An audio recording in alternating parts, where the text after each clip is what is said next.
Noong nakaraang linggo, isang malagim na landslide ang naganap sa Binaliw Landfill sa Cebu City na ikinamatay ng hindi bababa sa 20 katao at nagdulot ng malawakang pinsala sa komunidad. Dahil dito, agad na nagdeklara ang City Council ng State of Calamity upang mapabilis ang rescue operations, cleanup, at pagtugon sa pagkaantala ng serbisyo sa lungsod. Ano ba ang dahilan ng landslide? Pag-ulan at bagyo.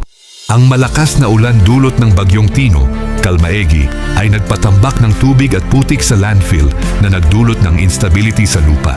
Sobrang tambak ng basura. Ang landfill ay matagal ng puno at may sobrang dami ng basura, kaya madali itong bumagsak sa ilalim ng malakas na ulan. Kakulangan sa proper drainage at safety measures. Ayon sa mga eksperto, hindi sapat ang drainage system at wala ring maayos na slope protection. Dahilan kung bakit mabilis na bumagsak ang basura. Ano ang epekto nito? Buhay at kaligtasan. Hindi bababa sa dwellings ang nasawi, marami ang nasugatan at ilan ang natrap sa debris. Komunidad. Maraming kalsada at bahay ang naapektuhan. Naapektuhan ang transportasyon at serbisyo ng lungsod. Rescue at bayanihan.